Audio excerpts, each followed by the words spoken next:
sit back, relax, and enjoy this bedtime story. If you just wanna chill whenever or wherever you're watching. I think I'm gonna read one chapter, and if you like this, I think I will. Let me know, and I can for sure do this more often. Maybe a different book next time, or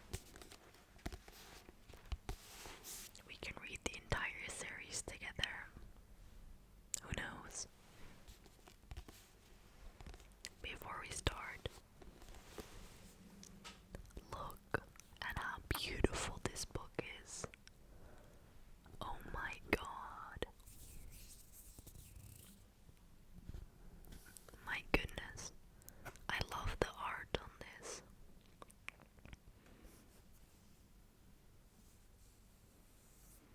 It really is so pretty.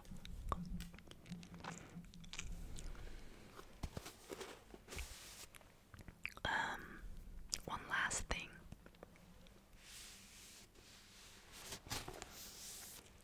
I read this book over 10 years ago. More. In my native language, which is not English. So, please don't come at me if I mispronounce certain things. Just a disclaimer. Let's get started.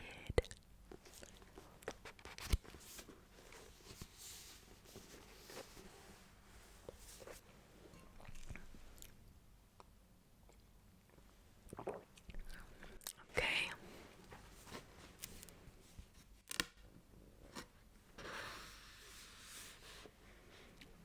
Seven unforgettable stories. One epic adventure. Oh, I really dislike it when your book is brand new and you're kind of breaking in the cover. It gives me bad shivers. It sounds amazing, but I really don't like it.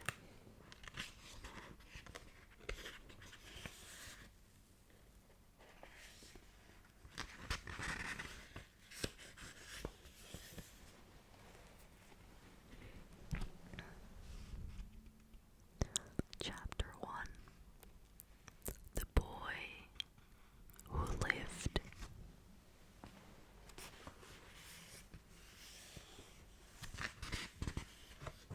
Oh my god. This is so cool. This map. This really reminds me of Lord of the Rings. You had this entire map in the book as well. The Forbidden Forest, Hagrid's hut, Whomping Willow. This is bringing back so many memories. Because I used to love playing the Harry Potter game on my Nintendo DS.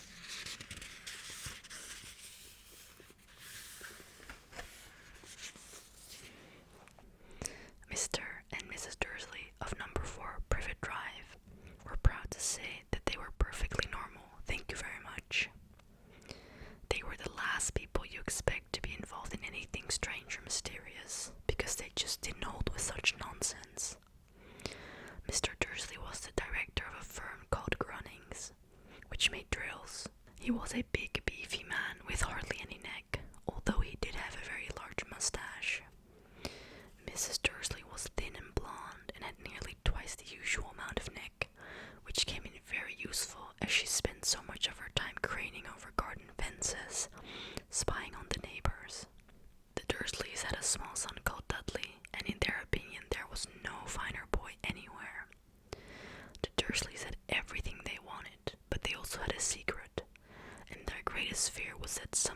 discover it. They didn't think they could bear it if anyone found out about the Potters.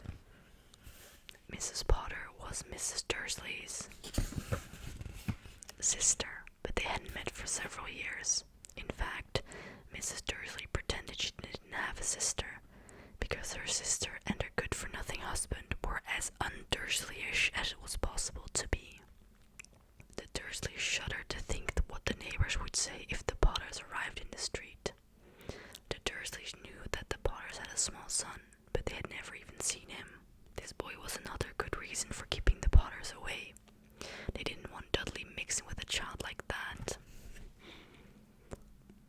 When Mr. and Mrs. Dursley woke up on the dull, grey Tuesday, our story starts.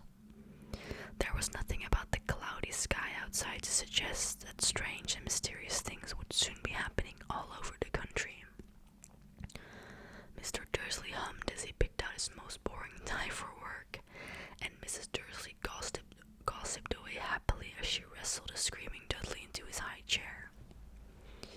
None of them noticed a large, tawny owl flutter past the window. At 8:30, Mr. Dursley picked up his briefcase, pecked Mrs. Dursley on the cheek, and tried to kiss Dudley goodbye but missed, because Dudley was now having a tantrum and throwing his cereal at the walls. Little Tyke chortled Mr. Dursley as he left the house. He got into his car and backed out of number 4's drive. It was on the corner of the street that he noticed the first sign of something peculiar, a cat reading a map.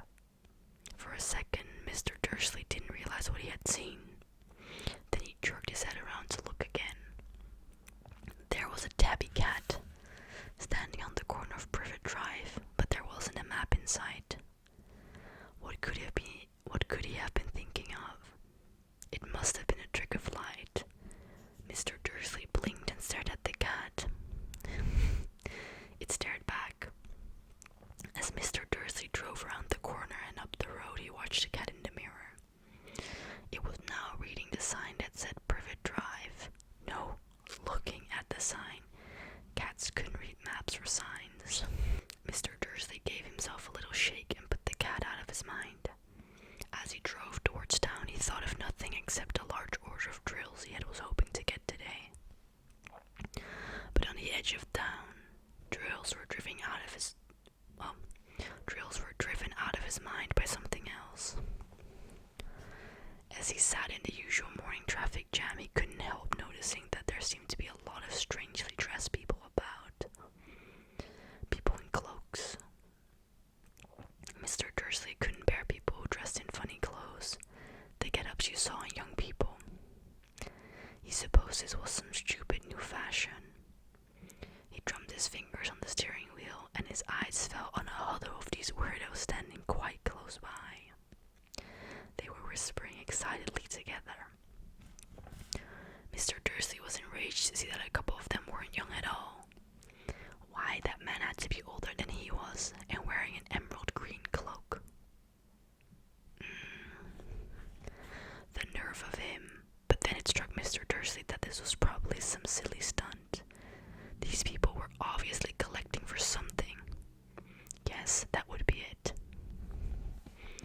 The traffic moved on, and a few minutes later Mr. Dursley arrived in the Grunnings car park, his mind back on drills. Mr. Dursley always sat with his back to the window in his office on the 9th floor. If he hadn't, he might have found it. Harder to concentrate on drills this morning. He didn't see the owl swooping past in broad daylight, though people down in the street did. They pointed and gazed open-mouthed as owl after owl sped overhead. Most of them had never seen an owl, even at nighttime. Mr. Dursley, however, had a perfectly normal owl-free morning. He yelled at 5 different people. He made several important telephone calls and shouted a bit more. He was in a very good mood until lunchtime, when he thought he'd stretch his legs and walk across the road to buy himself a bun from the baker's opposite. He'd forgotten all about the people in cloaks until he passed a group of them next to the baker's. He eyed them angrily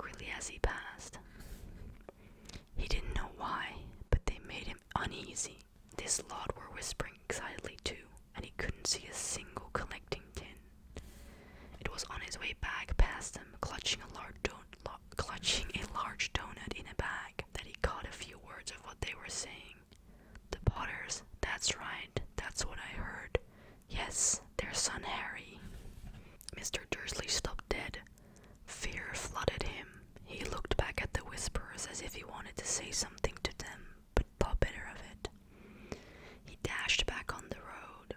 He dashed back across the road, hurried up to his office, snapped at his secretary not to disturb him, seized his telephone, and had almost finished dialing his home number when he changed his mind. He put the receiver back down and stroked his mustache, thinking, no, he was being stupid. Potter wasn't such an unusual name. He was sure there were lots of people called Potter who had a son called Harry. Come to think of it, he wasn't even sure his nephew was called Harry. He had never even seen the boy. It might have been Harvey or Harold. There was no point in worrying Mrs. Dursley. She always got so upset at any mention of her sister. He didn't blame her if he'd had a sister like that. But all the same, those people in cloaks. He found it a lot harder to concentrate on drills that afternoon, and when he left the building at 5 o'clock, he was still so worried that he walked straight into someone just outside the door. Sorry, he grunted as the tiny old man stumbled and almost fell. It was a few seconds before Mr. Dursley realized that the man was wearing a violet cloak. He didn't seem at all upset at being almost knocked to the ground. On the contrary, his face split into a wide smile, and he said in a squeaky voice that made passers-by stare, "Don't be sorry, my dear sir, for nothing could upset me today. Rejoice, for you know who has gone at last. Even muggles like yourself should be celebrating this happy, happy day." And the old man hugged Mr. Dursley around the middle and walked off. Mr. Dursley stood rooted to the spot. He had been hugged by a complete stranger. He also thought he had been called a muggle, whatever that was. He was rattled. He hurries to his car and set off home, hoping he was imagining this, which he had never hoped before, because it didn't prove of imagination. As he pulled into the driveway of number 4, the first thing he saw, and it didn't improve his mood, was the tabby cat he'd spotted that morning. It was now sitting on his garden wall.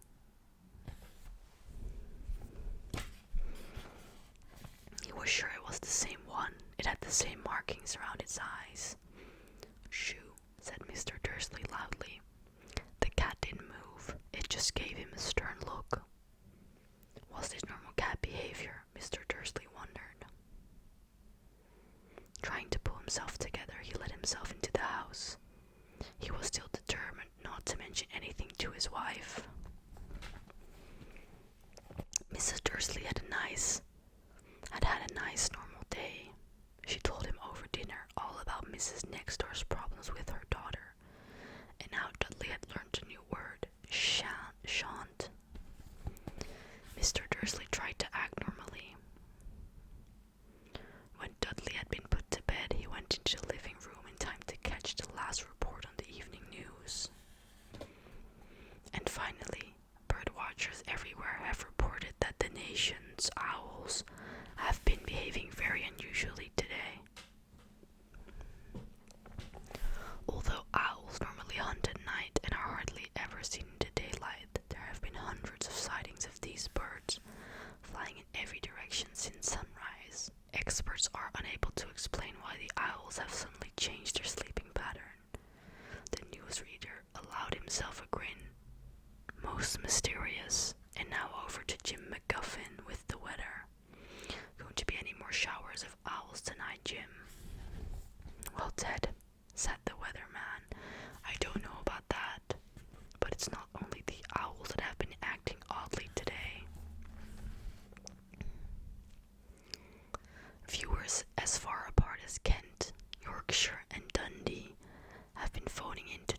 instead of the rain I promised yesterday, they've had a downpour of shooting stars. Perhaps people have been celebrating bonfire night early. It's not until next week, folks, but I can promise a wet night tonight. Mr. Dursley sat frozen in his armchair.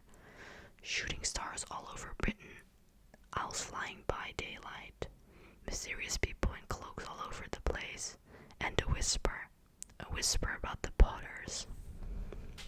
Mr. Dursley came into the living room carrying 2 cups of tea. It was no good. He'd have to say something to her. He cleared his throat nervously. Petunia dear, you haven't heard from your sister lately, have you? As he had expected, Miss Dursley looked shocked and angry. After all, they normally pretended she didn't have a sister. No, she said sharply. Why? Funny stuff on the news, Mr. Dursley mumbled. Owls, shooting stars, and there were a lot of funny-looking people in town today. So, snapped Mrs. Dursley. Well, I just thought maybe it was something to do with, her lot. Mrs. Dursley sipped her tea through pursed lips. Mr. Dursley wondered whether he dared tell her he'd heard the name Potter. He decided he didn't dare. Instead, he said as casually as he could, their son. He'd be about Dudley's age now, wouldn't he? I suppose so, said Mrs. Dursley stiffly. What's his name again? Howard, isn't it? Harry. Nasty common name if you ask me. Oh yes, said Mr. Dursley. His heart's sinking horribly. Yes, I quite agree. He didn't say another word on the subject as they went upstairs to the bed. While Mrs. Dursley was in the bathroom, Mr. Dursley crept to the bedroom window and peered down into the front garden. The cat was still there. It was staring down Privet Drive as though it was waiting for something. Was he imagining this? Could all this have anything to do with the Potters? If it did, if it got out that they were related to a pair of... Well, he didn't think he could bear it. The Dursleys got into bed. Mrs. Dursley fell asleep quite quickly, but Mr. Dursley lay awake, turning it all over in his mind. His last comforting thought before he fell asleep was that even if the Potters were involved, there was no reason for them to come near him and Mrs. Dursley. The Potters knew very well what he and Petunia thought about them and their kind. He couldn't see how he and Petunia could get mixed up in anything that might be going on. He yawned and turned over. It couldn't affect them. How very wrong he was. Mr. Dursley might have been drifting into an uneasy sleep, but the cat on the wall outside was showing no sign of sleepiness. It was sitting as still as a statue, its eyes fixed unblinkingly on the far corner of Privet Drive. It didn't so much as quiver when a car door slammed in next street, nor when 2 owls swooped overhead. In fact, it was nearly midnight before the cat moved at all.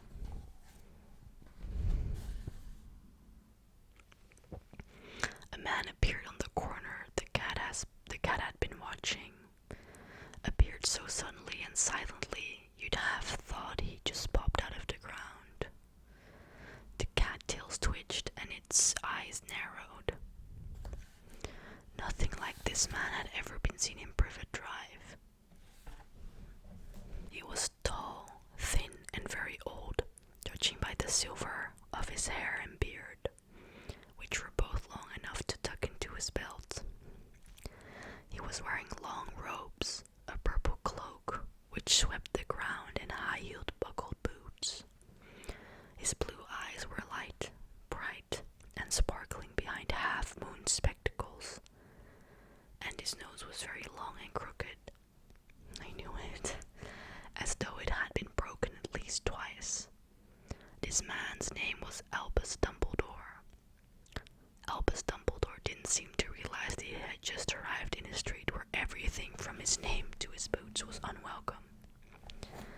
was busy rummaging in his cloak, looking for something, but he did seem to realize he was being watched, because he suddenly looked up at the cat, which was still staring at him from the other end of the street. For some reason, the sight of the cat seemed to amuse him. He chuckled and muttered, "I should have known." He had found what he was looking for in his inside pocket. It seemed to be a silver cigarette lighter. He flicked it open, held it up in the air and clicked it. The nearest street lamp went out with a little pop. He clicked it again. The next lamp flickered into darkness. 12 times he clicked the put outer until the only lights left in the whole streets were two tiny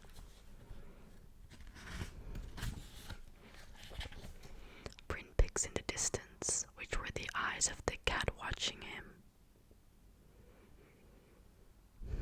If anyone looked out of their window now, even beady-eyed Mrs. Dursley, they wouldn't be able to see anything that was happening down on the pavement. Dumbledore slipped the put-outer back inside his cloak and set off down the street toward number 4, where he sat down on the wall next to the cat. He didn't look at it, but after a moment he spoke to it. "Fancy seeing you here, Professor McGonagall." He turned to smile at the tabby, but it had gone. Instead, he was looking at a rather severe-looking woman who was wearing square glasses, exactly the shape of the markings the cat had around its eyes. She too was wearing a cloak, an emerald one. Her black hair was drawn into a tight bun. She looked distinctly ruffled. "How did you know it was me?" she asked. "My dear Professor, I've never seen a cat sit so stiffly." "You'd be stiff if you'd been sitting on a brick wall all day," said Professor McGonagall. "All day, when you could have been celebrating. I must have passed a dozen feasts and parties on my way here." Professor McGonagall sniffed angrily. "Oh yes, everyone's celebrating all right," she said impatiently. "You'd think they'd be a bit more careful, but no. Even the Muggles have noticed something's going on. It was on their news." She jerked her head back at the Dursleys' dark living room window. "I heard it. Flocks of owls, shooting stars. Well, they're not completely stupid. They were bound to notice something. Shooting stars down in Kent, I'll bet that was Daedalus Diggle. He never had much sense." "You can't blame them," said Dumbledore gently. "We had precious little to celebrate for 11 years. "I know that," said Professor McGonagall irritably, "but that's no reason to lose our heads. People are being downright careless out on the streets in broad daylight, not even dressed in Muggle clothes, swapping rumors." She threw a sharp sideways glance at Dumbledore, as though hoping he was going to tell her something, but he didn't. So she went on. "A fine thing it would be if, on the very day you-know-who seems to have disappeared at last, the Muggles found out about us all." "I suppose he really has gone, Dumbledore." "It certainly seems so," said Dumbledore. "We have much to be thankful for. Would you care for a sherbet lemon?" "A what?" "A sherbet lemon. They are a kind of Muggle sweet I'm rather fond of." "No, thank you," said Professor McGonagall coldly, as though she didn't think this was the moment for sherbet lemons. "As I say, even if you know who has gone." "My dear Professor, surely a sensible person like yourself can call him by his name." "All this you-know-who nonsense. For 11 years I've been trying to persuade people to call him by his proper name. Voldemort."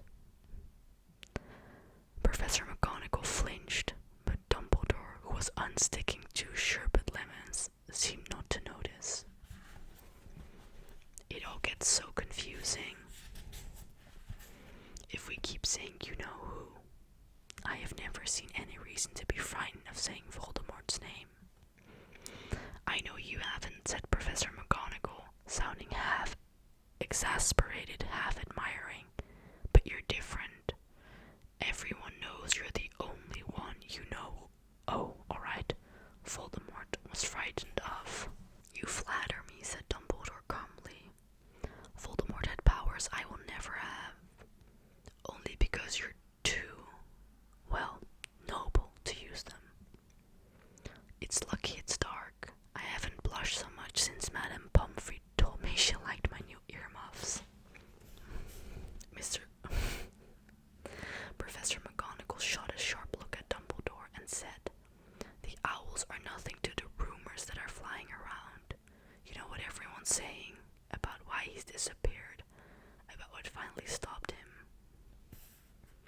It seemed that Professor McGonagall had reached the point she was most anxious to discuss, the real reason she had been waiting on a cold, hard wall all day, for neither as a cat nor as a woman had she fixed Dumbledore with such a piercing stare as she did now. It was plain that whatever everyone was saying she was not going to believe until Dumbledore told her it was true. Dumbledore, however, was choosing another sherbet lemon and did not answer. What they are saying, she pressed on, is that last night Voldemort turned up in Godric's Hollow. He went to find the Potters. The rumor is that Lily and James Potter that they're dead. Dumbledore bowed his head. Professor McGonagall gasped.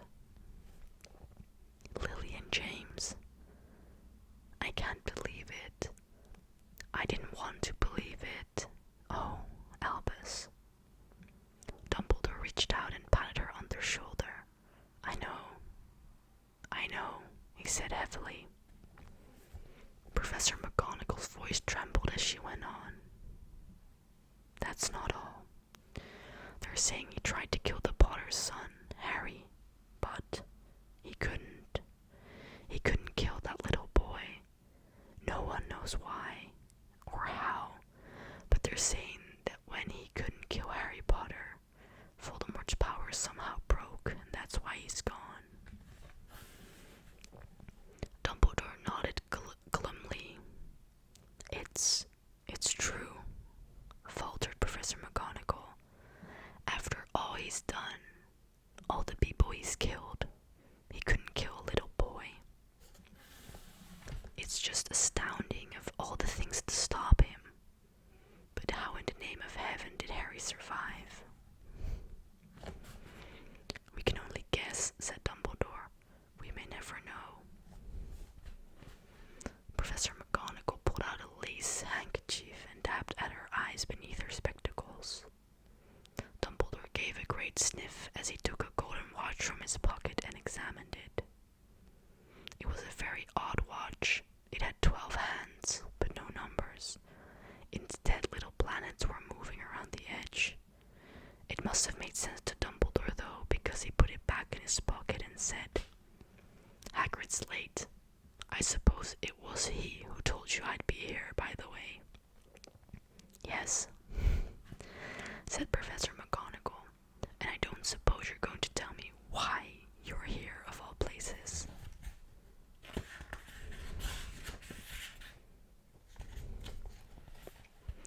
I've come to bring Harry to his